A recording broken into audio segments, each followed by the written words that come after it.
But the fruit of the Spirit, the result of His presence within us, is love, unselfish concern for others, joy, inner peace, patience, not the ability to wait, but how we act while waiting, kindness, goodness, faithfulness, gentleness, self-control.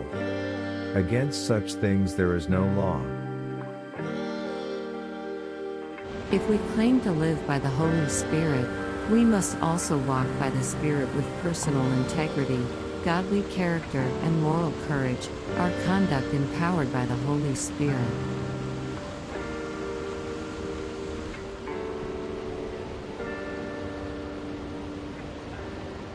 And He raised us up together with Him and made us sit down together, giving us joint seating with Him in the heavenly sphere, by virtue of our being in Christ Jesus, the Messiah, the Anointed One.